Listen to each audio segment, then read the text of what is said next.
Section 3.3, we're going to talk about a unit of concentration called molarity. Molarity is the most commonly used unit of concentration, although it's not the only one. Molarity is defined as the number of moles of solute per 1 liter of solution. Now, there are a couple of things I want to point out about this. First of all, the solute is what you add to the solvent to make the solution. So it's the number of moles of whatever it is you're dissolving into a solvent. The solvent is almost always water for us. We make aqueous solutions in the lab. So the molarity is the number of moles of whatever it is you're dissolving in water per 1 liter of solution. Now note that that is 1 liter of solution, not 1 liter of solvent. So when we talk about how to make a solution, we calculate how many moles we need, and then we add enough water to make 1 liter of solution. We don't add 1 liter of solution, or the whole thing would have a greater volume than 1 liter. We'll readdress that when we talk about how to make a solution. Molarity is a unit of concentration. The units are moles per liter, or sometimes we use a capital M following that concentration. And we would say that a solution is, for example, 6 molar solution, or a 1 molar solution. That means that there would be 6 moles or 1 moles per 1 liter. So we oftentimes write that as, a ratio. For example, calculate the molarity of a solution prepared by dissolving 11.5 grams of solid NaOH in enough water to make 1.50 liters of solution. So here our solute is the NaOH. We're dissolving it in enough water to make a total volume of 1.5 liters of solution. So we'll switch here and get ready to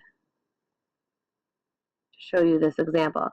The first thing we want to do is take that 11.5, and that's not working. Let's try this.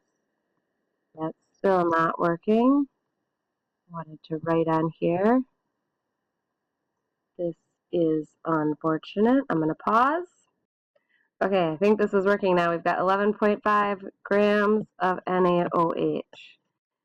We ultimately want to know the molarity, so we ultimately want to know the moles of solution. So our first step is, of course, to take grams and convert into moles. The mole weight of NaOH is 39.9979. So this gives us, if we round to 3 sig figs, 0.288 moles of NaOH. Now, whenever it says calculate the molarity, you might want to even just start by realizing that you are going to solve for X number of moles per 1 liter of solution. Whenever it says calculate the molarity, you're solving for X moles per 1 liter.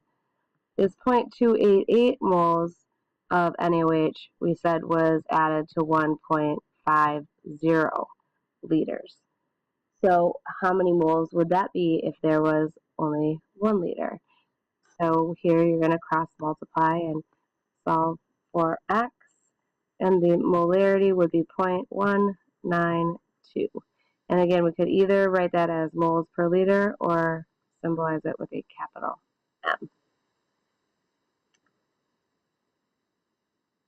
Solution concentration is always given in terms of the form of the solute before it dissolves. It's always given in terms of the formula for the solute. If we're talking about the concentration of ions, we have to consider the mole ratio. We have to consider the dissociation of those ions to determine the concentration of individual ions.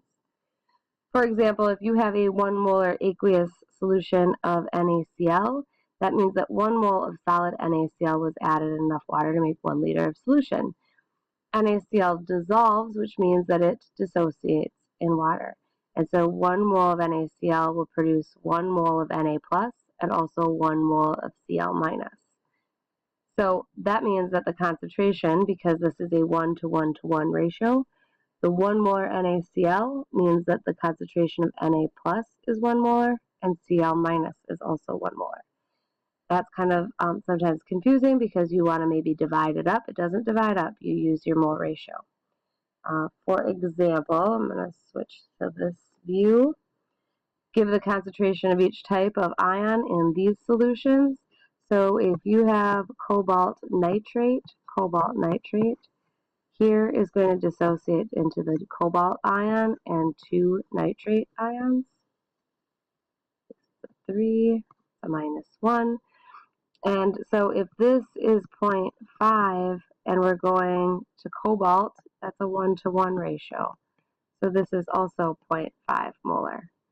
But if we're going to nitrate, that's a 2-to-1 ratio. So the nitrate ion is going to be 1.0 molar.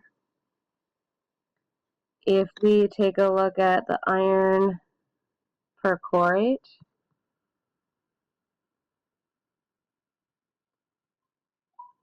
iron perchlorate dissociates into iron 3 plus 3 and then 3 perchlorate ions.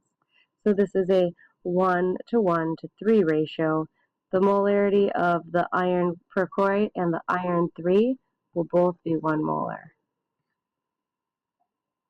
But the concentration of the perchlorate ion will be 3 times as great, so it will be 3 molar.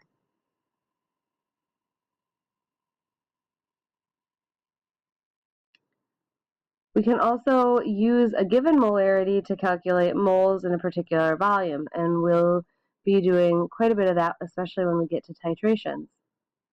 Here's an example. Calculate the number of moles of chloride ions in 1.75 liters of 1.0 times 10 to the negative third molar zinc chloride. Notice that you're given the concentration of the solute, but we're asked for the moles of chloride ions. So we have a couple different steps here.